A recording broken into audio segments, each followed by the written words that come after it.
Welcome back. Welcome back, family, to Hear Us Out. I'm Renee. I'm Curry.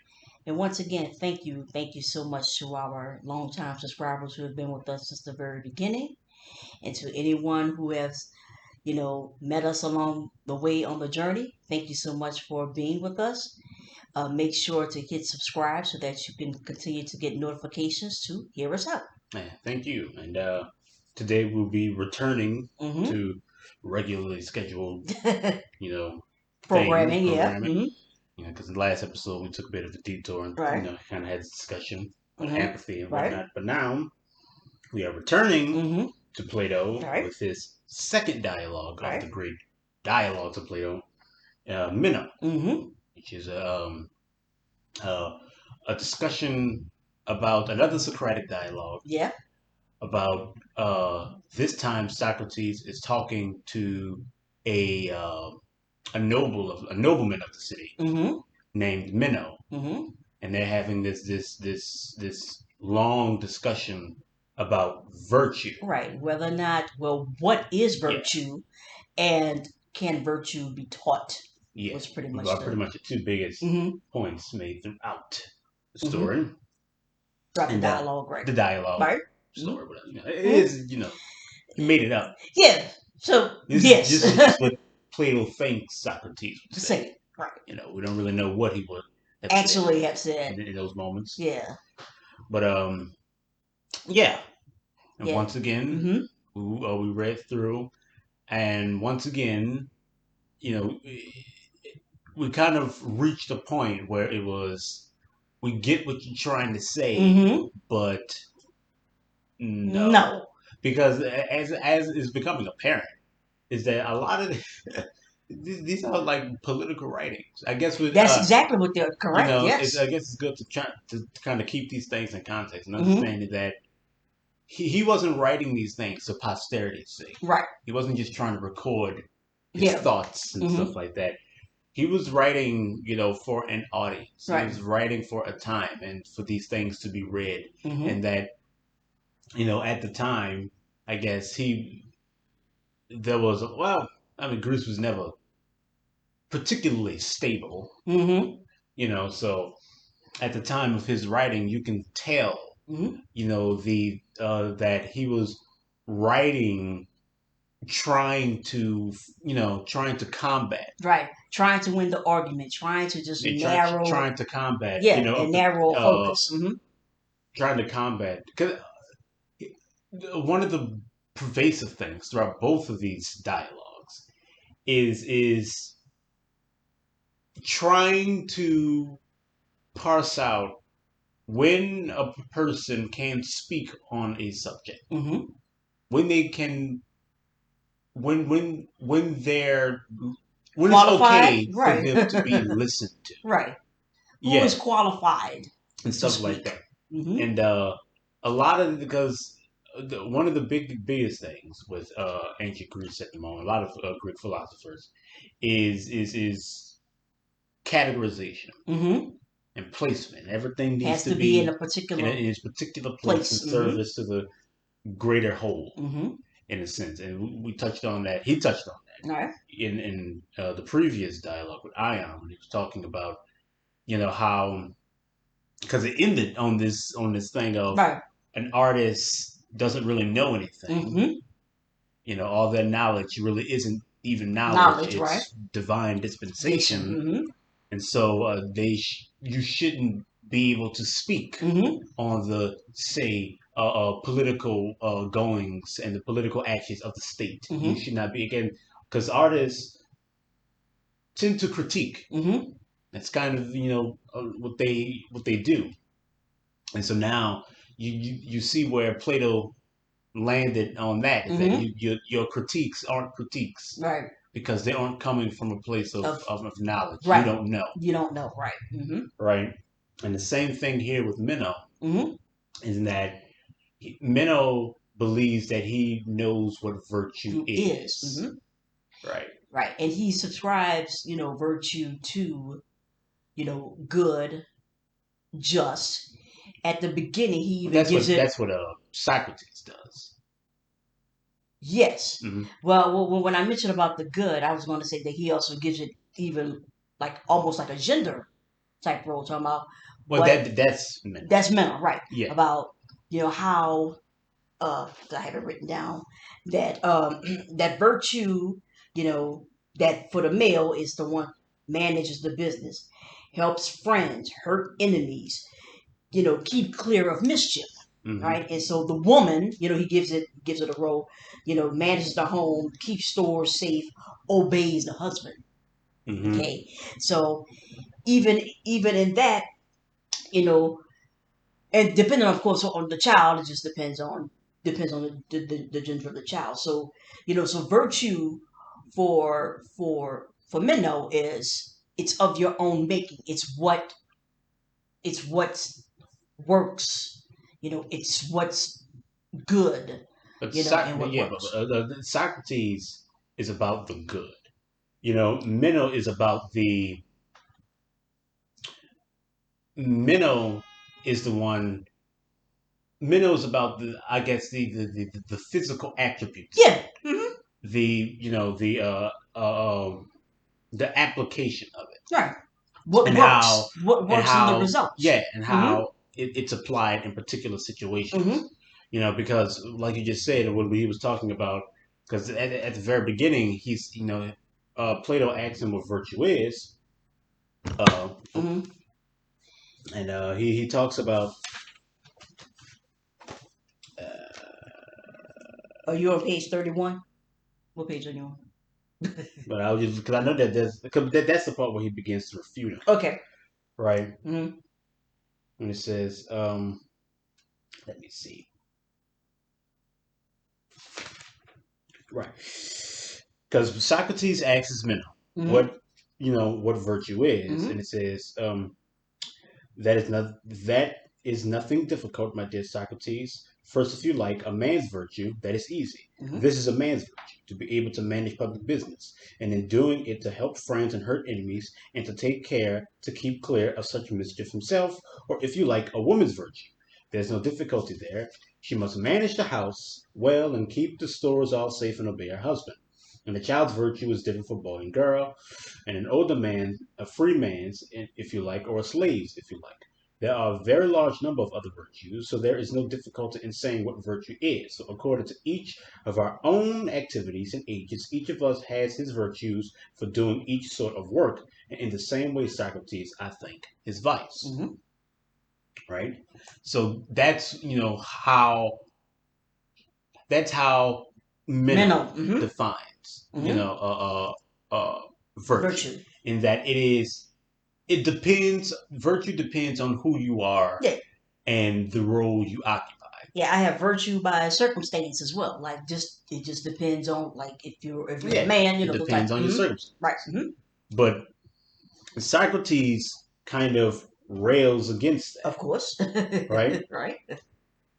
And he says, "Do you think that virtue alone is like that, Menon? I mean, one thing in a man and another in a woman, and so forth. Or do you also say the same of health and size and strength? Do you think health is one thing in a man and another in the woman? Or is the essence the same everywhere, if it be health, whether it be in a man or in anything else, whatever?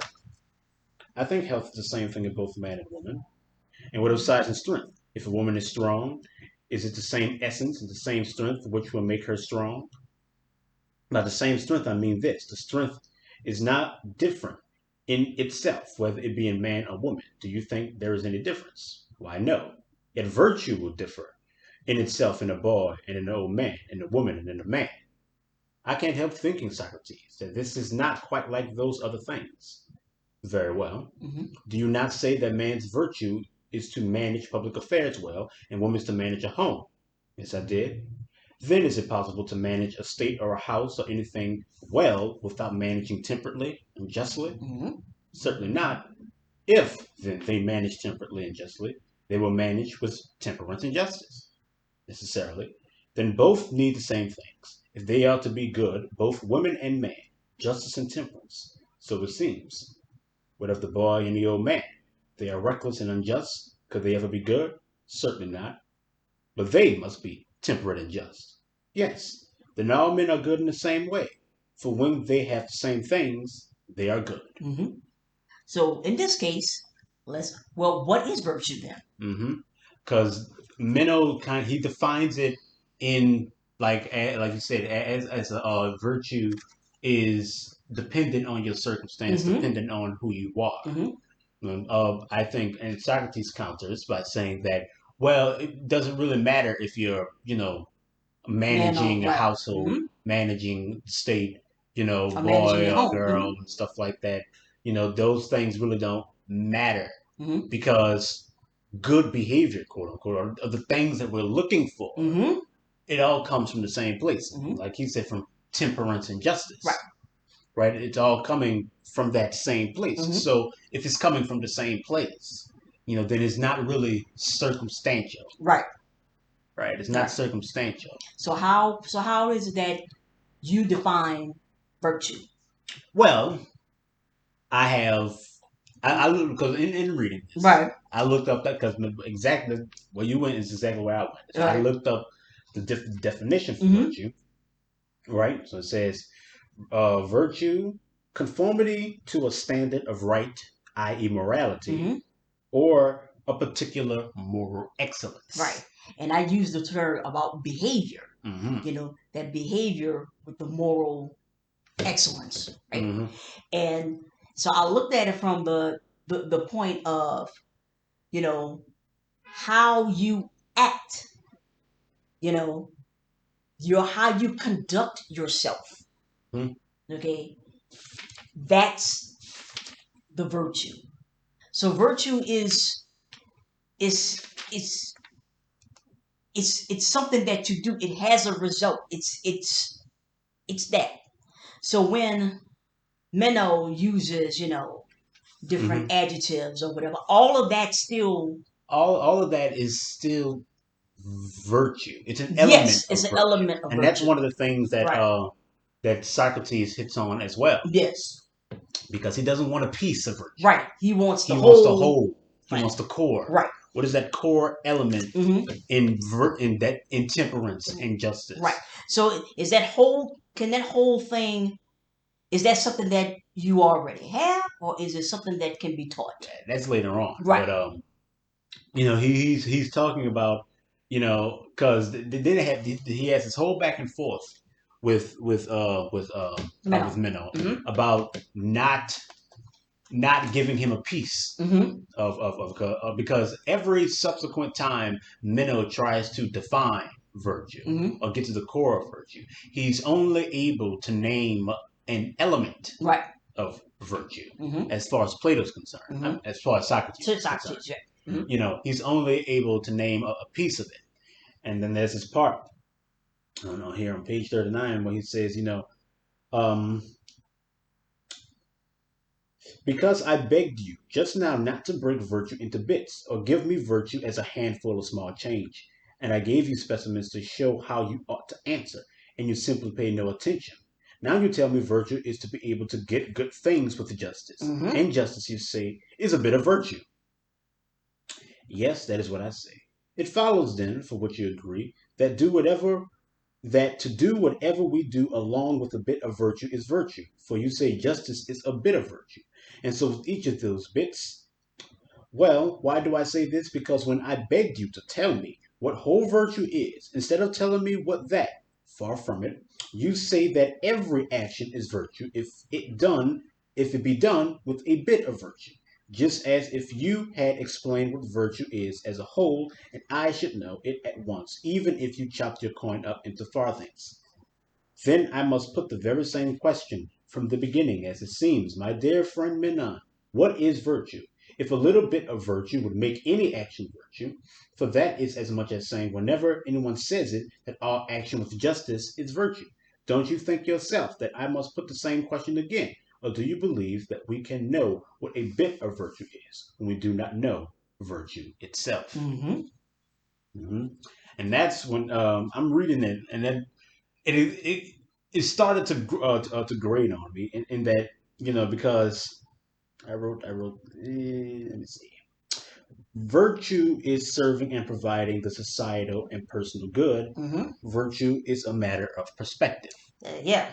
right? Mm-hmm. The entire time Socrates is trying to get to the heart Mm-hmm. of the matter, but I think he's coming up against like the fact that there is no heart Mm-hmm. to it. There's no core to Right. virtue. Mm-hmm. It's always a matter of Circumstances. circumstance. That's right. It's always a matter of where you are, where you Mm-hmm. find yourself, Mm-hmm. the particular context you're existing in, Mm-hmm.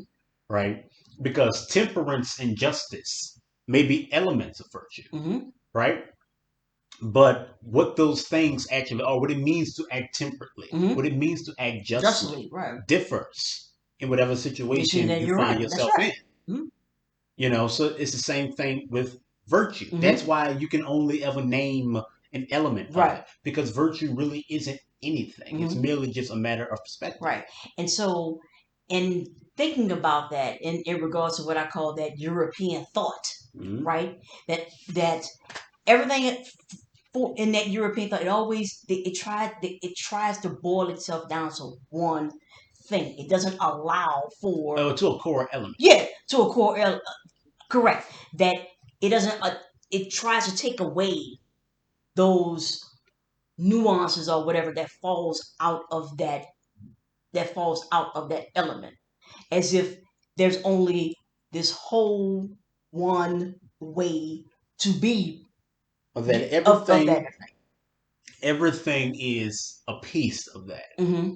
Everything has an element of that thing. I Right. think one of the big things that came. I think this was before Socrates, if I Mm-hmm. remember. But there was like this ideal that everything everything was composed of the four classical elements. That Mm-hmm. everything was composed of fire, water, earth, and air. Mm-hmm. Right? That everything in all of existence Mm-hmm. was some Element. variation Mm-hmm. and a combination of Mm-hmm. those things. Mm-hmm. Right? And I think later on he added ether and stuff like that, which is the ineffable. Once again, Mm-hmm. you're always running up against that one Right. thing that you can't categorize. Mm-hmm. But you see this proclivity in Greek thought to try to break down a Down. thing Mm-hmm. to its core element, to try to find what it is at the heart of it, and then seeing how everything grows out from there to try Mm-hmm. to find the very heart of the thing, but not knowing that a lot of these things, like I said, don't have a heart. There is no Right. core element outside of what you perceive them to be. Mm-hmm. You know, so But the yeah. thing is that having the thought that there isn't a core or that there isn't a one thing, when you're in your learning and training, right? Which is the How, next point. right? Yeah. How is it that there isn't a one thing? We literally grade and correct Mm-hmm. based on the one answer, the one thing. We Mm. don't even allow for that. We don't allow for that kind of nuance and spatiality, I guess you could say, Yeah. in in our learning, in our remembering, and even in our doing, In our teaching. in our teaching, right? Right? Because Mm-hmm. there is an answer to the question. Yes, Right? There is the there's an right answer. answer. Mm-hmm. There are facts and stuff Right. like that, which you're going to touch on later on. Mm-hmm. But there is an answer to the question. But the Mm-hmm. thing is that which Plato touches on here is that there is no there is no set path in how to get to that answer. Yes. However you get to it is how you You get can to do it. it. You know, there's no set path in how you get to the answer. There's Mm-hmm. no process, Mm-hmm. no set process. It's all following your own intuitive logic Mm-hmm. and being able to Mm-hmm. hone your logic to get to the right answer. Mm-hmm. So you're not teaching someone how to think, Mm-hmm. right? When you're not, yeah, Well, you're yeah, not teaching them what to to think. think. You're You're teaching teaching them them how how to to think, think. how Right. to consider, how Mm-hmm. to question themselves. Because as far as Plato is concerned, and this is the next thing that he talks about with because he and Meno go back and forth, go back and forth, go back and forth, Right. and then Meno, kind of gets to this point where like, well, what's the point in even trying to learn about the unknown? Right. Now, what's the point in even trying to peer into the unknown when it Mm-hmm. will forever be unknown, Mm-hmm. right? And Socrates Mm-hmm. counters with this idea of, well, it's not unknown. Mm-hmm. I'm not. It's not unknown. Mm-hmm. It's not that you don't know. You do know. Right. You do know. But it's about training yourself to remember what it is that you To know. know. Mm-hmm. You know. And then Meno is like, what do you mean I know? I don't know. Mm-hmm. What do you mean remembering? There's no remembering if I don't know, Mm-hmm. right? And then Plato is saying, no, there is. Mm-hmm. There is remembering. Mm-hmm. Because all these lessons, the how I teach, when I'm lecturing and all this good stuff, I'm never telling them. Mm-hmm. I'm never, dictating to them. Right. I'm only provoking them. Mm-hmm. And the way that they speak, they're remembering from their own Right. intuitive logic. They're remembering. Mm-hmm. And the thing is, I'm just leading the way, Mm-hmm. guiding that intuitive logic. I'm never teaching. They're following their own logic. They're remembering, Mm-hmm. and um, semantics is a very big part Yes. of how Plato and Socrates. Socrates Right. have that discussion. So Mm-hmm. like it's like, because we talked about like the difference between right and correct. Correct. Mm-hmm. Yeah. The right Nice. thing to do may Mm-hmm. not always be The correct. correct. Mm-hmm. The correct thing to do. Mm-hmm. And it's the same thing here when you talk about remembering and teaching. Mm-hmm. Or the difference between you know uh knowledge. The difference between art and Mm-hmm. science, right? And stuff like that. Like Mm-hmm. like because art is equated to science. Science. Like Right. the way he has these discussions, how he uses these terminology is very Peculiar. is It's very. peculiar, Yeah. Mm-hmm. and it's very contextual. Like you Mm-hmm. need the full context to be able to understand Mm-hmm. what he means. Mm-hmm. So when he says teaching and remembering, Mm-hmm. right? He's saying that teaching is a form of telling someone that they don't know No. Right. and teaching them to know, Mm-hmm. right? But as far as he's concerned, especially in the context of virtue, no one knows anything. Mm-hmm. So you can't teach that. Right. It's only ever remembering, right? So to be able to truly impart a lesson, you're not Teaching. teaching, Right. you're remembering. Right. And as a teacher, Right. right, or a proctor, however you Mm-hmm. put it at that moment, Mm-hmm. you're not dictating. You're Right. not actually teaching. Right. You're just provoking a particular Right. line of thought It's it's a revelation. It allows the student to reveal, to learn, in to their own come, way. yeah, in their own way, to come to their conclusions, to understand. And so, And to prove that, yeah. Socrates calls over a child that's in Meno's contingent. Right. He Mm-hmm. has, he likes he's a nobleman. He has all these bells and whistles and all Mm-hmm. this stuff. 41 servants Right. and all their children Yeah. and all this stuff. So this child is a part of Meno's household. Mm-hmm. And he calls him over and he asks Meno, does he speak Greek? And Mm-hmm. Meno's like, of course he speaks It's Greek. great. Right. So you just tell, like, once again, political, Right. you know. So and then he's trying to teach this child Mm-hmm. about diameter. Yeah, it's a particular math problem that he Yeah, does with the about squares. diameter. Yeah, lines and Yeah, stuff. there's a Right. diagram and stuff in Mm-hmm. the book and stuff like that. But if we were to read it out, it just sound like Yeah. jarble. Right. If you're not actually following, the Mm-hmm. thing. Mm-hmm. But the entire time he's never actually. The only thing Socrates ever does It's question. is question. Question. Mm-hmm. It's question. He does the old axiom, that we would do. Yeah. Just follow your You logic, follow your logic. Mm-hmm. following their logic. Mm-hmm. So he's not telling them that he's wrong, Mm-hmm. right? He's just He's questioning them along the way. So he's saying that. Let me see if I can find an example in this. Right, and it says, okay, all right. Let me see. Now, my boy, tell me, do you know what a four-cornered space is like this? I do. Is this a four-cornered space, having all these lines equal all four? Surely. And these across the middle, are they not equal too? Yes. Such a space might be larger or smaller. Oh, yes. Then if this side is 2 feet long and this two, and how many feet would the whole be? Or look at it this way. If there are 2 feet this way and only one the other, would not the space be once 2 feet?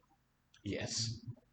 But as it is 2 feet, this way also, isn't it twice 2 feet? Yes, so it is. So this entire time, entire time he's talking to this boy, he's doing nothing but asking him questions. And it's sort of like I even mentioned before, like when we started, the homeschooling thing, and reading or whatever, there's a lot of questioning, questions, and your, responses and things like that. Like I said, some things, of course, it's You have direct. to make sure they have all the tools, Right. right? Yeah. But the boy who's just called the boy, Right. right? He's unnamed, Right. he's just the boy, Right. but the boy is speaking from a place of certainty, right? Because at the very beginning, he says, "Oh, I know," Right. but then he gets it wrong right off bat. Mm-hmm. Right? So Socrates, like I said, Socrates never tells him, "Hey, you're wrong," That's right. or "You don't know," That's right. because as far as Socrates is concerned, he does know. He just needs to be provoked into remembering it. So this entire time he's teaching, quote unquote, teaching the boy, because as far as he's concerned, he's not teaching him. Right. Right, but as long as it's lecturing, engaging this boy, all he does is ask him questions over and over and over again, just following his logic again and again and again until they reach, until they reach that place right at the end with the let me see, because I know because the entire time he's also talking to Meno. Yes. Too. So he's trying to let Meno, you like to see what I'm doing here? Right. See how I'm see how I'm doing? Right. See how I'm doing this? Right. Right. So let me see.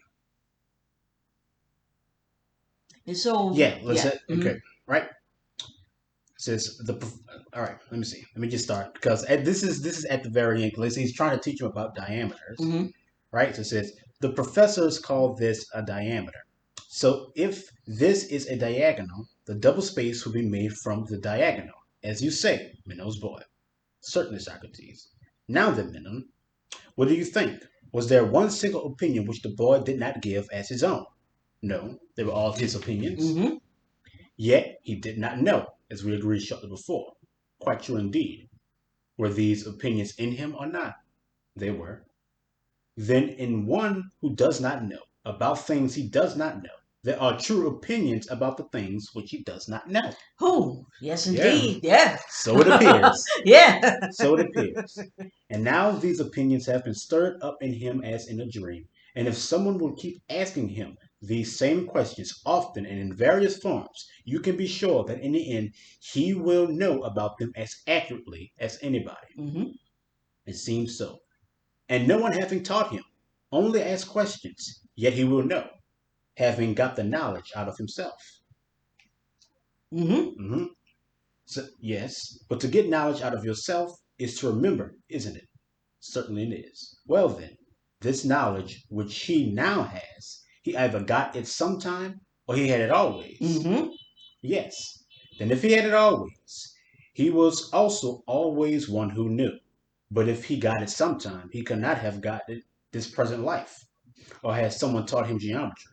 For if he will do just these same things in all matters of geometry, and so with all other sciences, then is there anyone who has taught him everything? You are sure to know this, I suppose, especially since he was born and brought up in your house.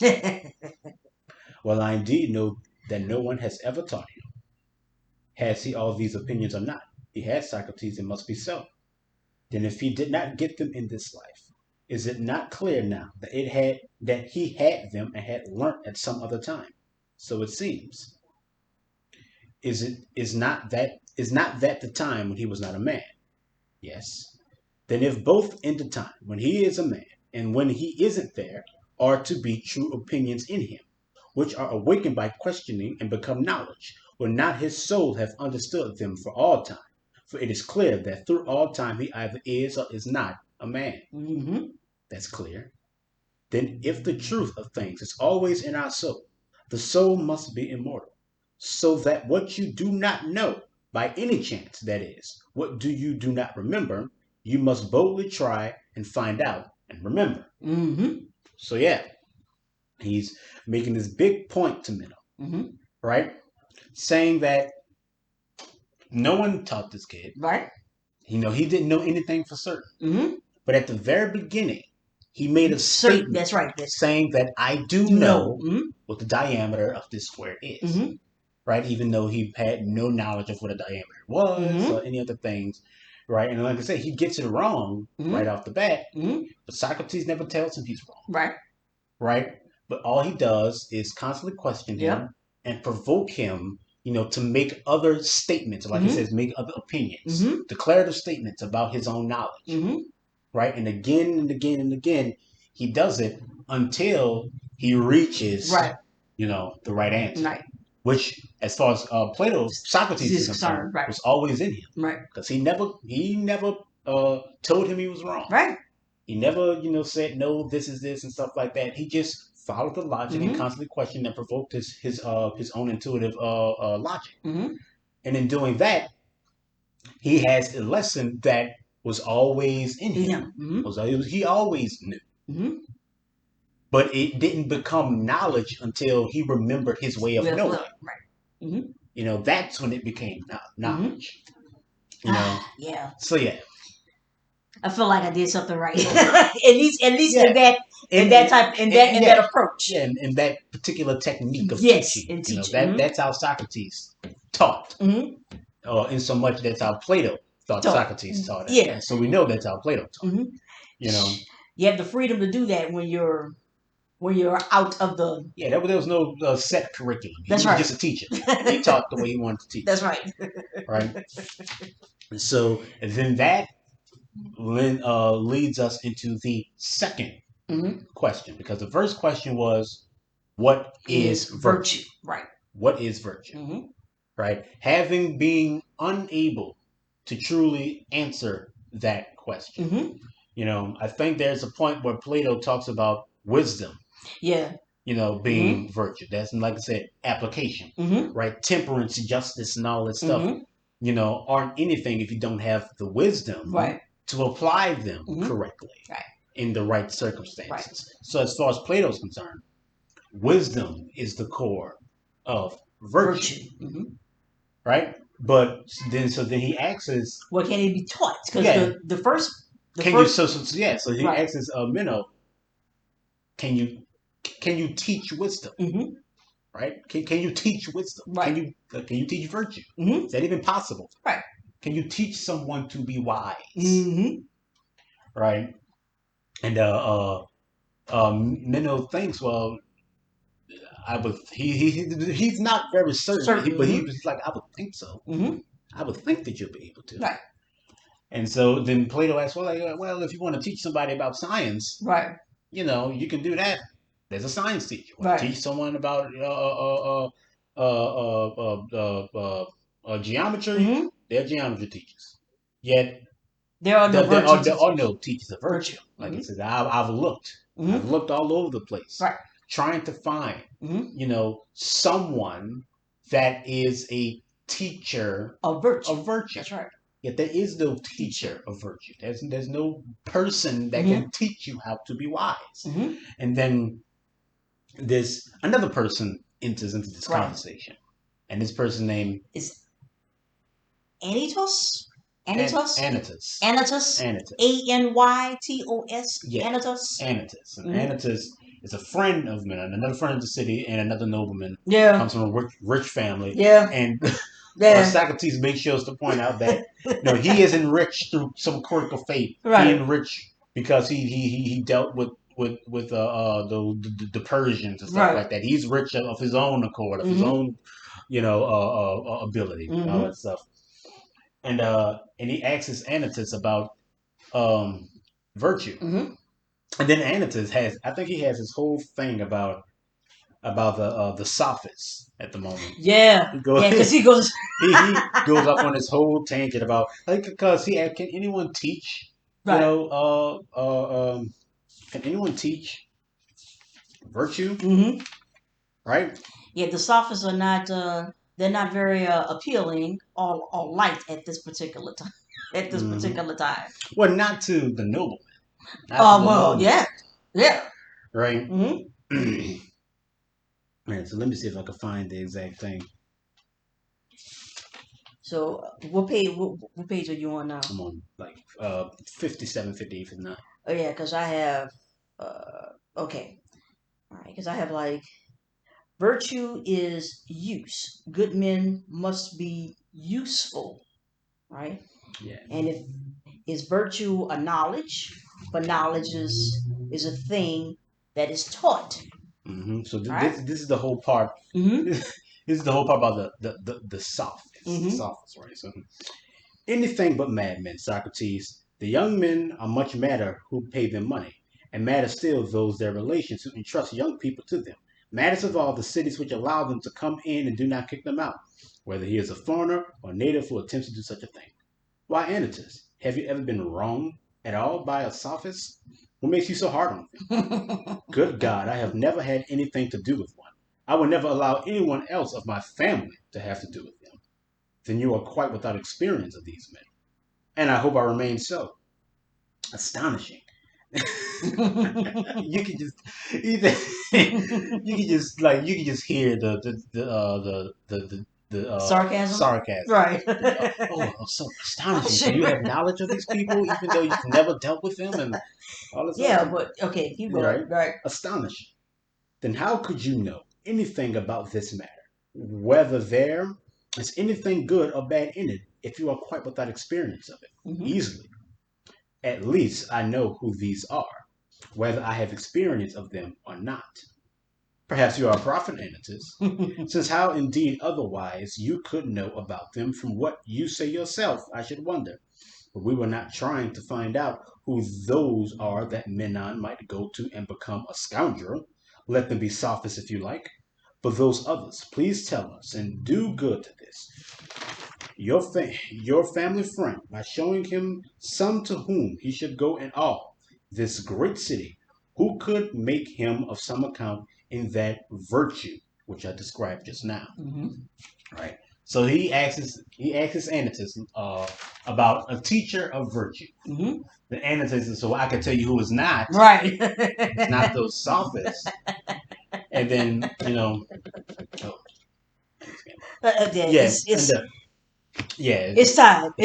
It's been a minute. But he I can tell you who is not. It's not Mm-hmm. those sophists, right? And then Plato, Socrates questions him about this, and he is just from I guess osmosis. Yeah. And here's the thing, because Anytus was one of the people Mm-hmm. who was there at Socrates' trial, right? Because Socrates was tried for corrupting the youth, Right. right? Corrupting the youth, and the sophists were kind of you know Behind that. were kind of like the what you call it uh the the what would you say the personification Mm-hmm. of Socrates' philosophy, Mm-hmm. question everything and Mm-hmm. all that stuff. And so now all of these sophists go Mm-hmm. around questioning all things, Mm-hmm. right? And evidently, kind of like how Socrates is in the first Dialogue. dialogue, Mm-hmm. where he just questions everything away to where Mm-hmm. it's just Nothing. nothing, Mm-hmm. right? And so Anytus is actually one of the people during Socrates' trial that helps to push Socrates toward you know the guilty verdict. Yeah.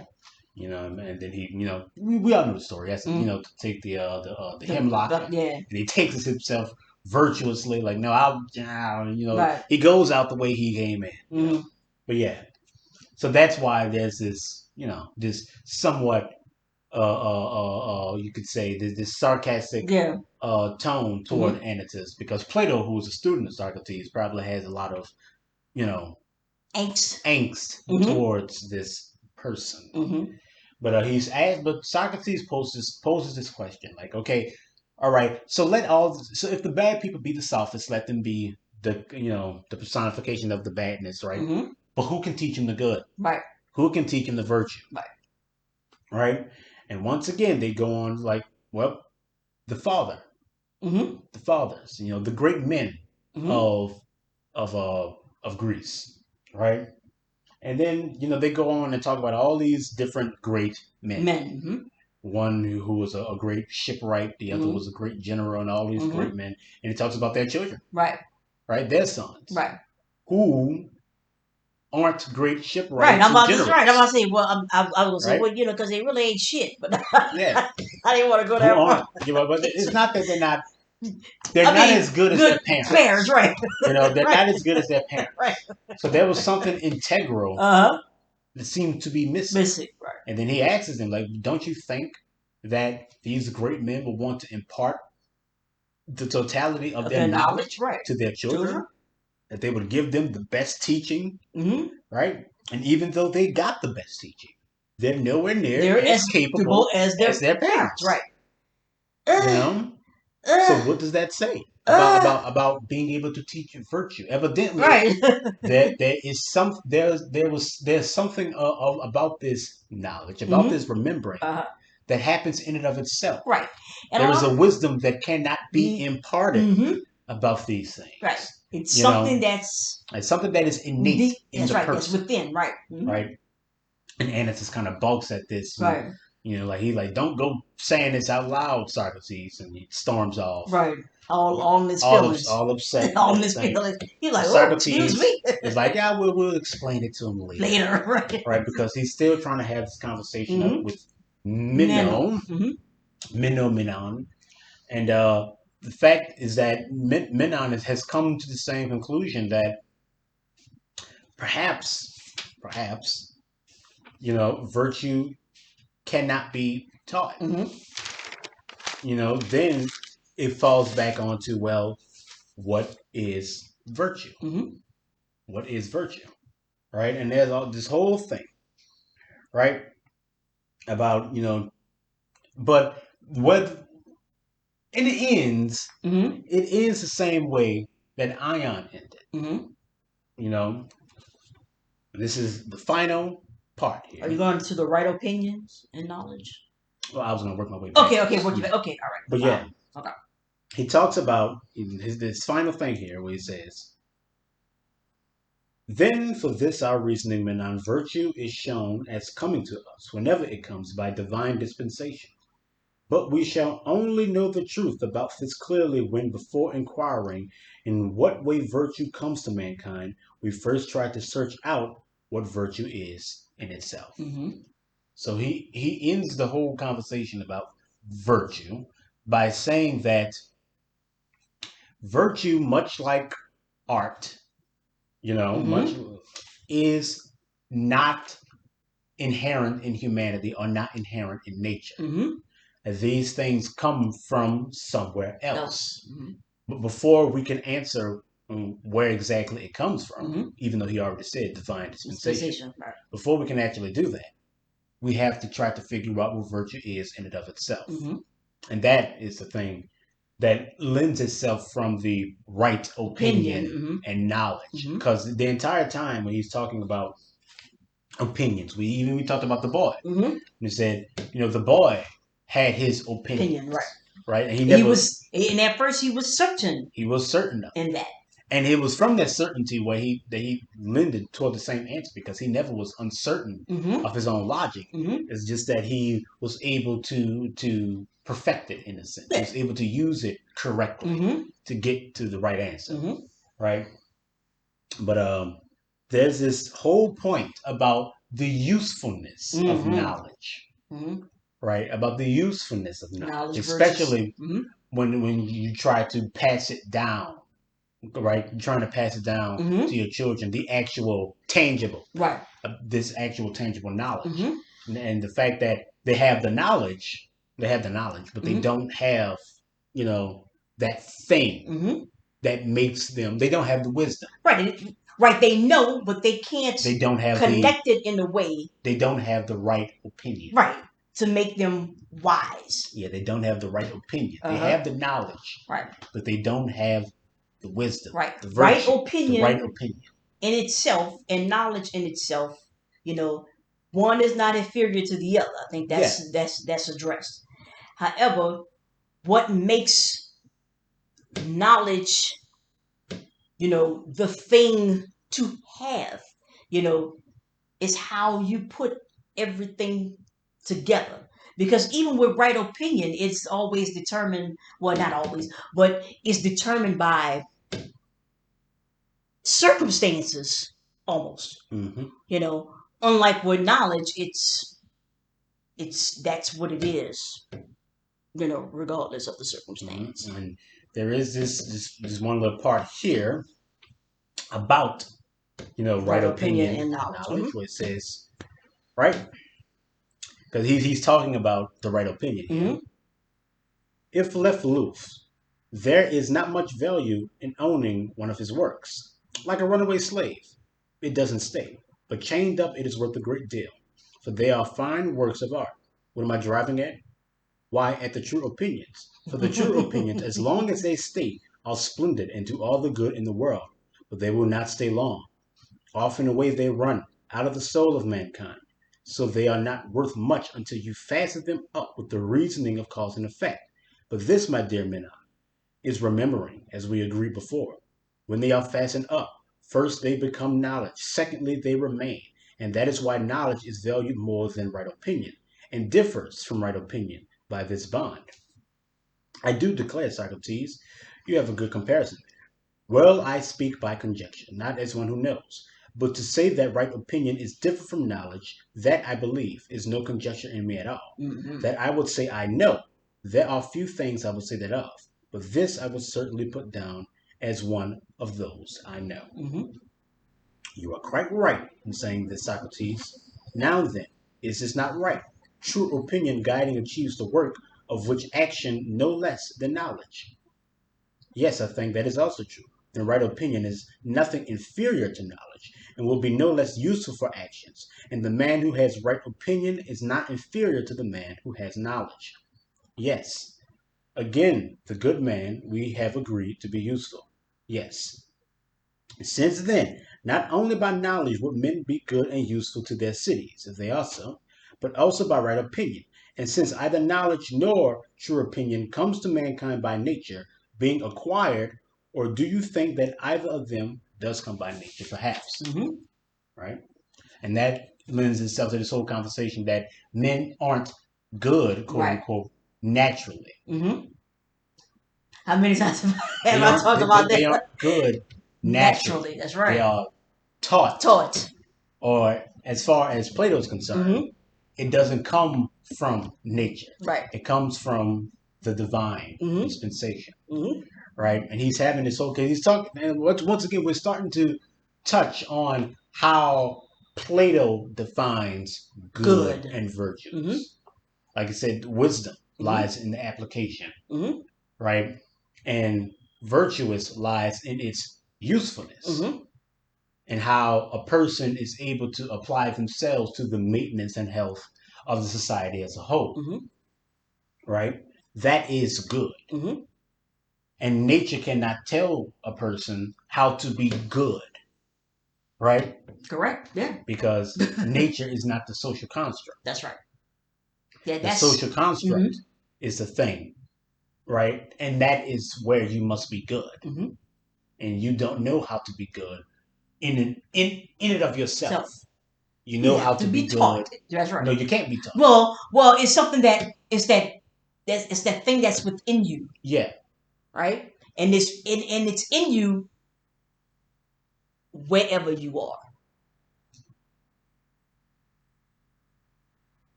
I wouldn't say that. You wouldn't say, well, if you have knowledge, Mm-hmm. right? You have this within. You have this in you. Mm-hmm. You have this in you wherever you are. How you respond, right? In those different situations. Does that's where the application of it comes into to play in each one of those different situations. But what's if because the thing that Plato does, Mm-hmm. Socrates does, is that he's trying to define virtue, Mm-hmm. right? But he never defines good, Right. right? He Mm-hmm. never defines good. Mm-hmm. And there are many times where he says that men want to be good, Mm-hmm. and men would do those things that they consider to be good, Mm-hmm. right? But he never defines good, Right. right? He doesn't even define bad either. Yeah, he never defines Uh good huh. or bad, but he's speaking as if these things are defined, Right. right? That they are known Mm-hmm. what good is and what bad is, Right. right? And that's what I'm saying. But Like, did we mention something about the context, right? In regards to what's just and what's unjust? That's in yeah, but it's the context, right? same thing. Like I say, it's the same thing as virtue, Right. right? Like Uh huh. at the very beginning, he's railing. He's railing Yeah. against Meno because Meno cannot tell him what Which virtue is. He can is only name an element right. of virtue, Mm-hmm. right? But virtue and good are synonymous with one another. They're synonyms, Mm-hmm. right? To ask what is virtue is to As ask well, what what is is good, good? right? It's the same thing that's what he ends up doing Right. anyway.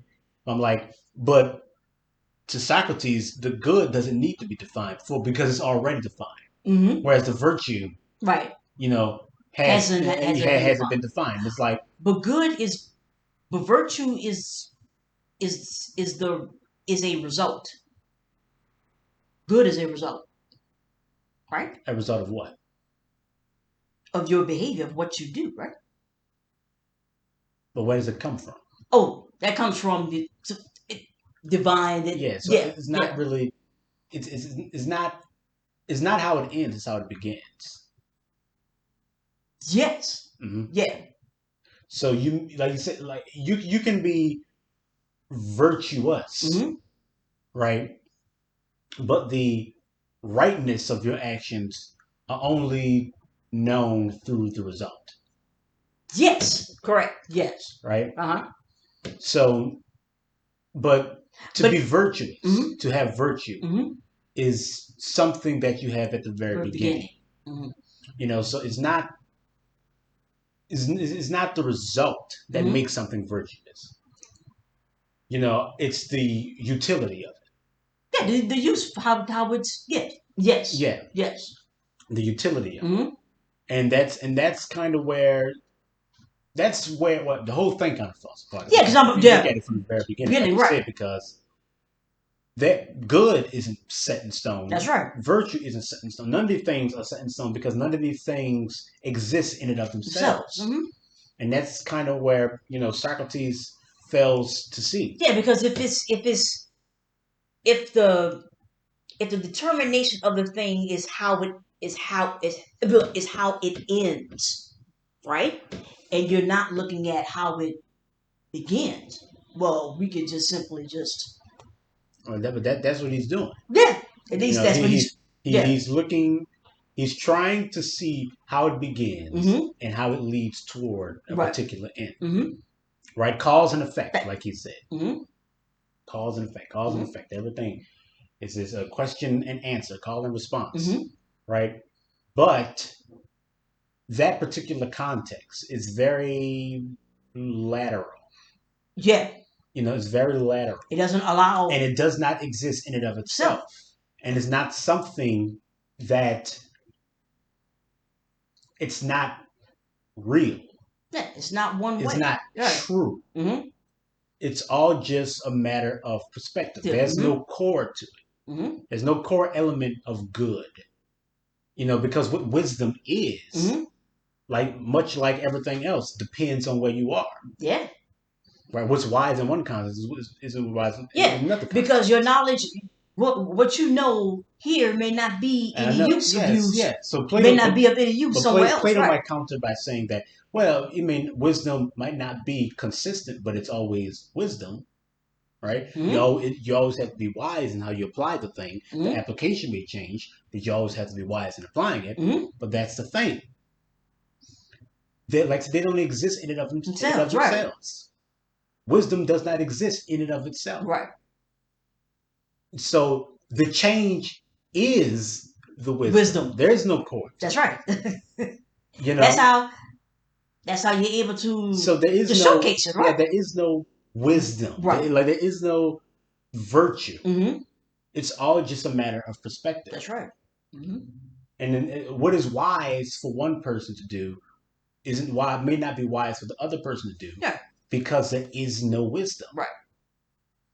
You're looking on the you're on the outside Child looking looking in. in. Mm-hmm. Right? You're looking at the results, trying to divine the beginning. That's right. versus right? Mm-hmm. Or you're trying to see the beginning to try to predict the result. No. Mm-hmm. None of these things are related. Mm-hmm. There's no cause and effect Right. in action here. Mm-hmm. They're just like I said, because there's like we said many times before, mm-hmm. there is no equity mm-hmm. in good and bad.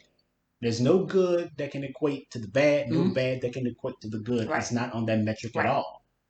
There is no outweighing. Mm-hmm. It's just what it is. Mm-hmm. You have good and you have bad. And to say, because I think we talked about this yesterday, a couple of days, whatever, mm-hmm. about, doing more good or the good outweighing the bad. And why is it that if there is more good, then why are we here? And it's simply because you have... Because good and bad are not oppositions. They're just... They're pretty here. Much the same elements. Mm-hmm. They're just here. The same descriptors of human behavior and human...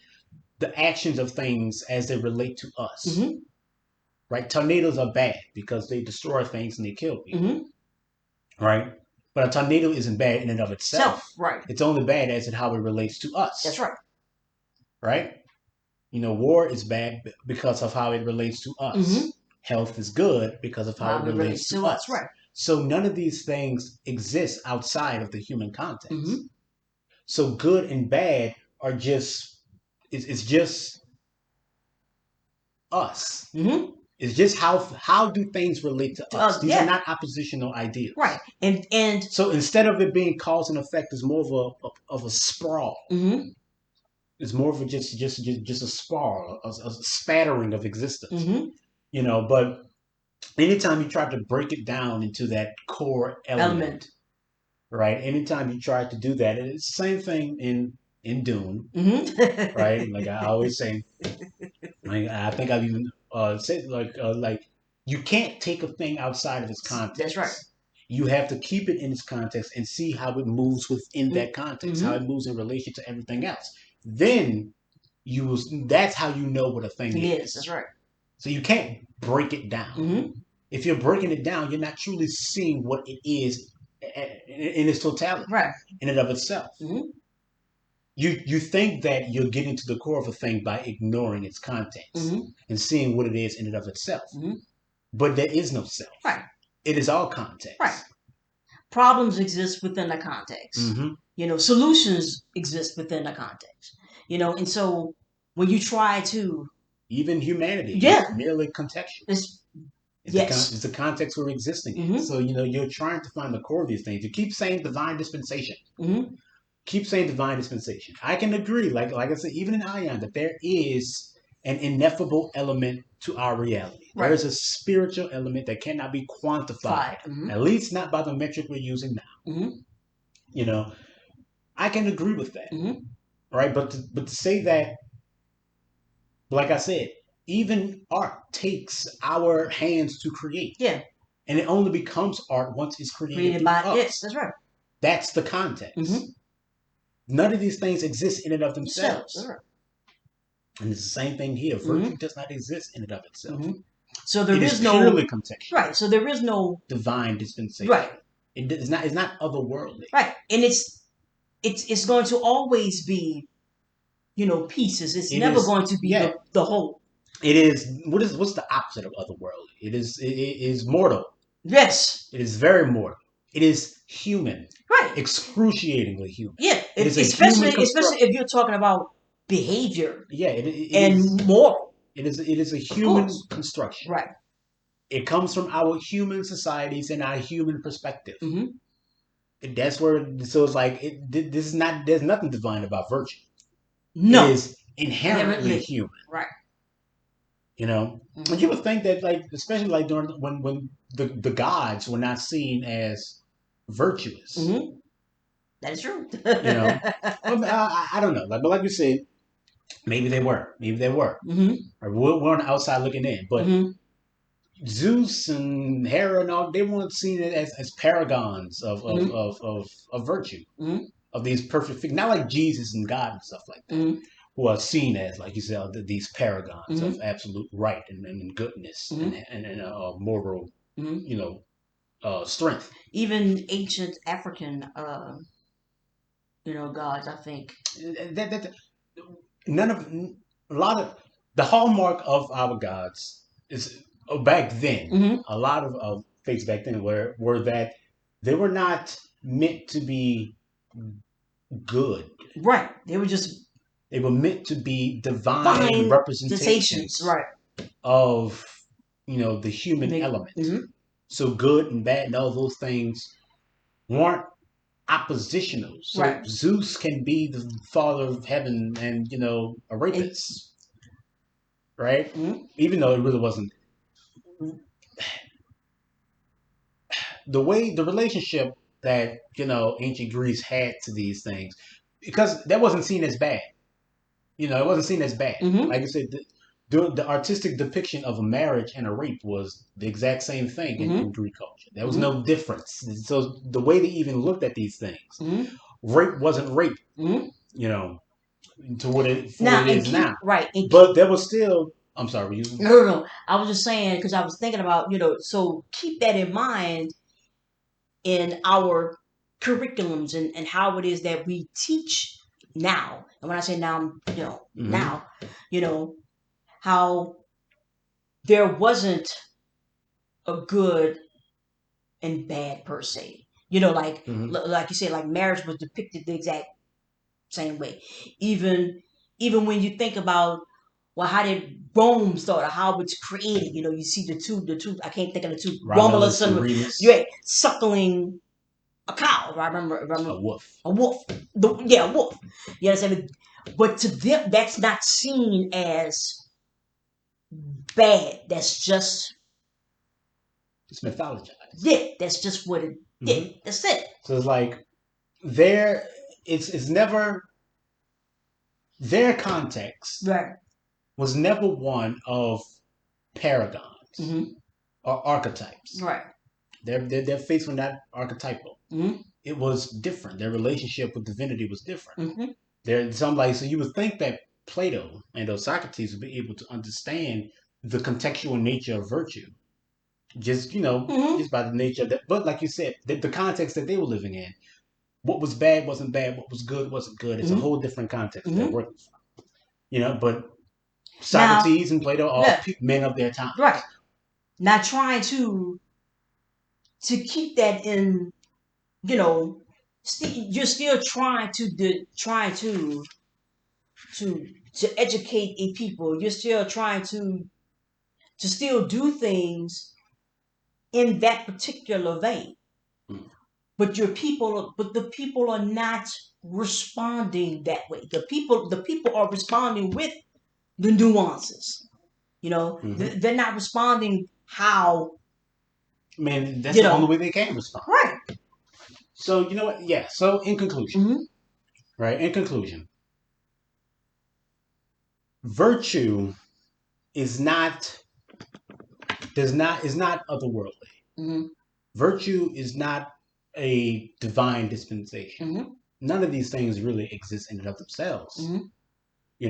The idea that you can't teach virtue, that people are just virtuous of their own nature, are virtuous or are not virtuous. Mm-hmm. So they're either right, they're either working from the right opinion and knowledge and all this stuff. However you want to break it down, Mm-hmm. virtue is behavior and how That's right. people act. Mm-hmm. And if you want to Mm-hmm. say that people are supposed to act a Particular. particular Mm-hmm. way, Mm-hmm. then you can say that. Mm-hmm. But that doesn't change the fact that that's you saying that. Mm-hmm. It's your ideals of what virtue and what right action is supposed to be. And there's Mm-hmm. nothing wrong with that. It Mm-hmm. doesn't need to be otherworldly. Mm-hmm. It doesn't need to come from the divine, Mm-hmm. to be right. It doesn't need to be that. But the Mm-hmm. thing is that you're trying to lend a divinity to good behavior. Right.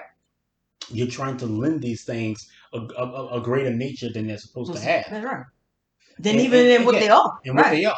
Right. And when you do that, it all falls in on itself. Because once again, you're categorizing. Mm-hmm. You're drawing a line in the sand Mm-hmm. of the has and have nots, Mm-hmm. and the who can do a thing and Who? who needs to just of the shepherd and the sheep, Mm-hmm. of the leaders and the led. Mm-hmm. You're drawing this thing, Mm-hmm. and you're trying to optimize the human Experience, experience. right? You're doing it over and over again, and the thing is that people bulk at these Mm-hmm. things. People bulk at these things. You can't optimize the human experience. You can't do that. Like Dune, Messiah. Right? I tried to invent life, not knowing that it was It's already already here. invented. Mm-hmm. It's been done. The process is there. You can't build like you can't build a piece. You Mm-hmm. have to reach it. We Mm-hmm. know what that is. So you're not optimizing the human experience. You're trying to understand it. Mm-hmm. And we know what. Who doesn't know that experience Mm-hmm. when you try to optimize the human condition? Mm-hmm. I mean, ask us why we're here. Mm-hmm. Ask us how we got here. You understand me? So we know this, like you said, we know these things intuitively for Yeah. us. And so yeah, I got a feeling that next book is gonna fall right in line with this Mm-hmm. because the things that I wanted to say, I'm like, I'm gonna wait for that conversation because So yeah, yeah. Mm-hmm. if you have any questions or comments, leave them in the comments. And once again, thank you for hearing us out. Thank you.